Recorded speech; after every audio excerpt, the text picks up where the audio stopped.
Hey folks, today we are going to be making seed balls or pelleted seeds for our cover crop.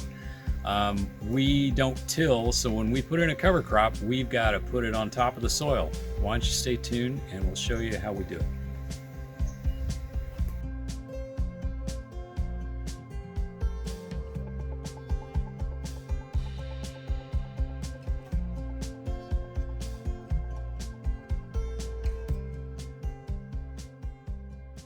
Hey folks, welcome to Bear Mountain today.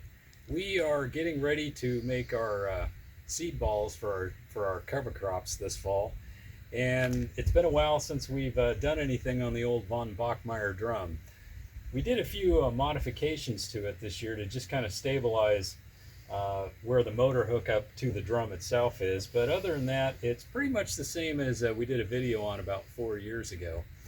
It's a really simple machine, just an old polyethylene barrel on some coasters that you bought from we got from a home center, some old pressure treated wood we had around the place. The only thing that we really spent any money on was the gear system and the pulley wheels and the motor. So the whole thing cost us probably about 100 and maybe 150 bucks to build the whole thing. The motor was the most expensive part at it was like $125 at the time. The other thing that we did is we had some spare parts from previous projects that we had an old control, a rheostat control to a fan in our greenhouse, and I modified that to change the speed of the barrel. So when we're making the seed ball pellets, we want a barrel that turns at about 35 rotations per minute, which is pretty slow.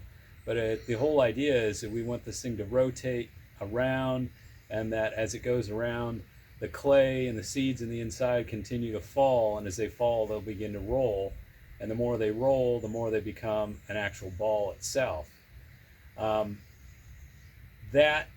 we found is probably takes about 5 minutes to go through a complete cycle. And so we're going to be doing probably for our cover crop this fall, at least probably 6,000 of these pelleted seed balls for an area that's going to be roughly around 2,500 square feet. What we're doing is we're sowing cereal rye, Oregon annual rye, and we've got a mustard in it, and a daikon radish, and some hairy vetch. So it's mostly though Oregon annual rye. It's probably 65% Oregon annual rye and cereal rye. So we're just trying to get biomass in the ground itself. We're doing it now on the hottest days of August, so these guys will dry pretty fast. In a span of about 48 hours, they should be good and dry and ready for storage. And we won't be sowing them until we get to probably the end of September. We've got to get a few good rains behind us to kind of get the ground moistened up, ready to receive these things. So we'll do a video when we're actually putting them out in the field, because we didn't do that last time, and so that's probably be a good just to show how we're using them. Let's see. So the mixture we're using to make the seed ball, what do we use? We use, if we looked at a ratio, the basic ratio is 5 parts clay, and we're using red art terracotta clay. You can buy that usually at like tile places or someplace like that. That's an old bag that we're just finishing up. It comes in 50-pound bags. It's made by a company called Resco, R-E-S-C-O. So you can find that. If you can't find that and you have a lot of clay on your property, like subsoil clay that's really sticky, some people have used that. Some people have used kitty litter, because it's actually bentonite clay. Usually the deodorized type, just the straight old cheap kitty litter would also work. But we're using the red art clay, 5 parts of that to 3 parts of our own worm castings, and then 1 part seed. So it's all measured in volume. It's not measured in weight.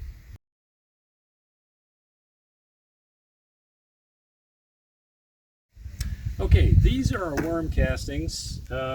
We harvested these probably about 2 months ago. And even though, you know, your best efforts, everything, it's all been sifted and everything at the time we harvested, but there were still little worm eggs in there, and there's some worms in it that we have to kind of, when we go to mix, we'll lay out the worm castings first and look for any worms that we might have missed and just throw them out into the duff. The seed itself, we pre-mixed it, so this is all ready to go based on the parts we talked about.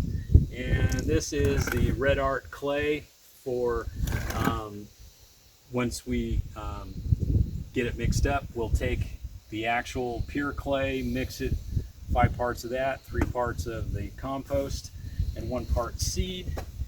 And there's actually quite a bit of moisture in the worm castings itself to start with. We don't put super wet mix into the drum itself when it's turning, but it's stamped to the touch and beginning to get to the ball stage, meaning if you look at it, it's kind of lumpy. That's perfectly fine to put it into the drum to rotate. This material here, we did wet it down a little bit, you know, as the day kind of dries out a little bit. This is kind of the tail end of one of my first batches of the stuff. And that's all we do for the pre-mix before we actually put it into the drum itself. Now, once we get it into the drum, it gets a little loud, so I won't be doing too much talking during that point, which probably for you guys will be going, thank God. So I'm going to give you a little primer of what's going to happen. The drum's going to be rotating. We leave some undersized pellets, meaning they're significantly less than 1/4 inch inside turning around, just to kind of get the thing started. We'll use we modified, this is an old sprayer from a backpack sprayer that the spray unit itself was still good, but the backpack sprayer was basically trash, so I repurposed this so we can shoot water nice and even. We can adjust the spray to a fine mist, because that's what's important to get. You can't put too much water in at once, otherwise you're going to get a big glop of clay that's just going to bang around on the inside of the drum. The whole point is to gradually give it just enough moisture so the material inside the drum is turning and not sticking to the wall, so you want it to roll. And so that's why, you know, a fine adjustment of just a mist and a squirt while it's going is usually what you're trying to achieve. If you don't have something like this, what you could use, if you had one of those little garden, you know, 1 gallon pump sprayers, that would do the same thing. It's just plain water. It's nothing particular. This just happens to be hooked up to a hose because I got tired of refilling a 1 gallon pump sprayer. The material, once it's in the drum and it's rotating around, we kind of make sure that it stays the size. So I use a handmade, and I'm not sure what the right term for it is, but it's basically, it's kind of like a catch, and it's just a piece of 1/2 inch mesh hardware. Put a couple of sticks on it to give me a handle, but the whole idea is I'm going in and I'm grabbing underneath as the material's turning, and anything that's super big, you know, it'd be something like that, I want to bust up with my hand and throw back in, because what we don't want to do is we don't want to get really much bigger than a marble. A little less than a raisinette's okay, but we're kind of targeting for kind of like a raisinette size pellet. It doesn't have too many seeds in it. The bigger the ball you get, the more is the seeds you're putting into one place, which isn't really that efficient. So you don't want to have anything that's too big. It's really an art to get to and I'm still trying to dial it in even after I've been using this thing for a while, but it's an art to kind of get into a rhythm and make these things to a continuous, you know, fairly good size. The other thing about this is any undersized things, when you're pulling them out, will drop through for the most part, and so you can leave those guys inside. So here, why don't you come over here and take a look at the inside before we turn this on. Okay, I'm going to stand back behind here. So what you're looking at right here is these are all some pellets that were started, but for the most part they're not finished off. Some of them you could actually use as a seed ball at this point, but a lot of them are just purely undersized. But this kind of like gives it a little bit of an agitation. So you think of it as like an agitator in your drum as it's going around. So when we put the actual material in, there's already an agitator to kind of make things roll. So the wetter it gets, the more things will stick together, and that's kind of how you size your ball up.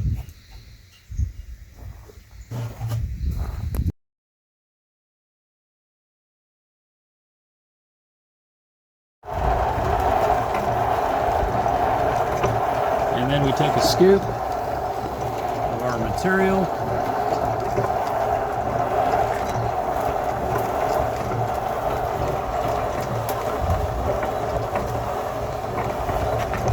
As I put the material in, I just give it a little pump squirt. You can see it's really wet here. It's kind of sticking a bit to the sides, but that's okay. But then it's starting to drop. See, it's starting to roll. There it goes. Now, if you did get to a point where you say, oh my God, I got it too wet, what you could do is just put more clay in, put more dry stuff in. It's just kind of like, you know, you'll learn as you do it, but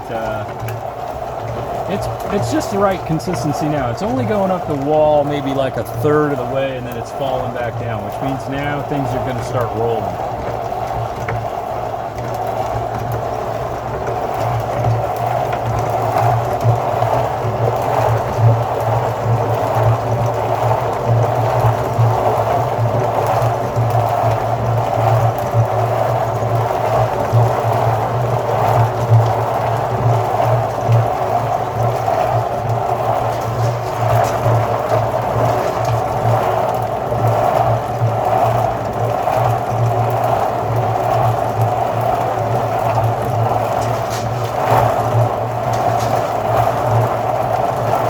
Just kind of throwing the things around on the inside just to kind of give it a little more space.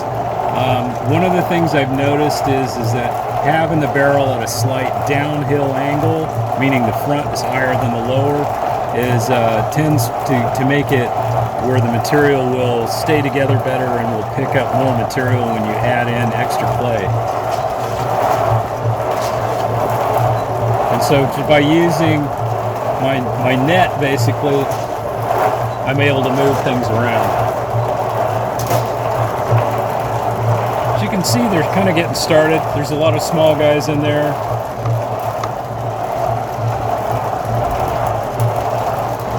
A lot of small guys still in there, so they got a ways to go.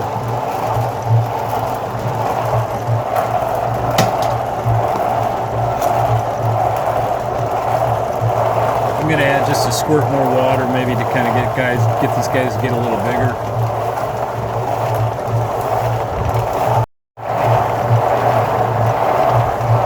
Okay, one of the things we do towards the end is we're going to put in kind of a top coat to the pellet, and that's meaning we're just going to put a little more powdered clay in here, maybe a little squirt of water so it sticks to it.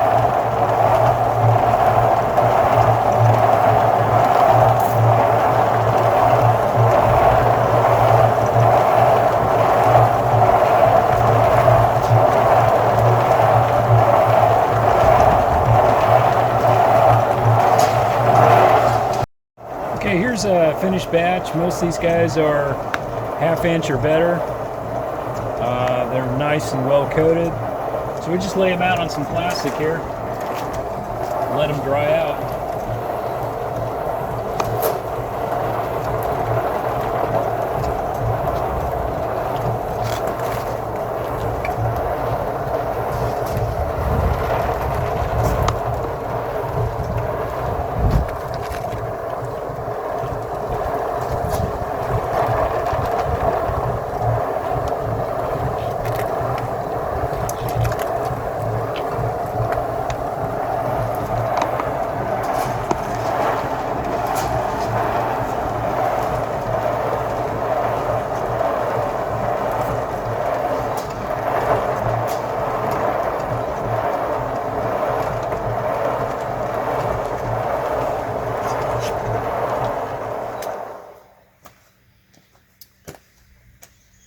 Okay, so that's basically it. We just rinse and repeat until we have enough seed balls.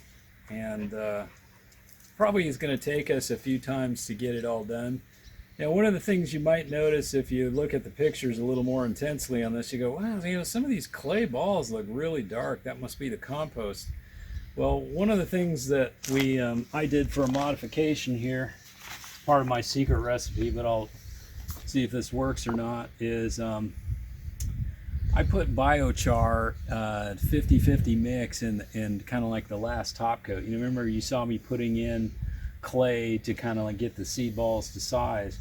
What that did is that had clay and biochar in it, and the theory is, my theory is that slugs don't like charcoal, and that the seed inside is perfectly fine, but the outside of it is going to kind of have a biochar clay mix to it. And when I'm thinking that that'll just be a little bit of an additive, maybe insects won't like it that much, slugs won't like it that much.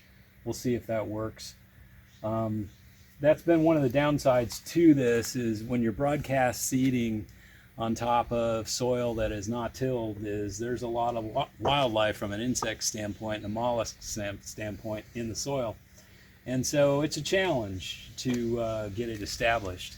And part of it is also too is making sure that when you're making these seed balls is that you're using the right types of seeds for the time of year. So as an example, you wouldn't want to be sowing cereal rye cover crop seed balls in May, because even though you might have adequate moisture, it's the wrong thing, and it may not germinate right, or it may germinate and just up and die because it's the wrong time of year.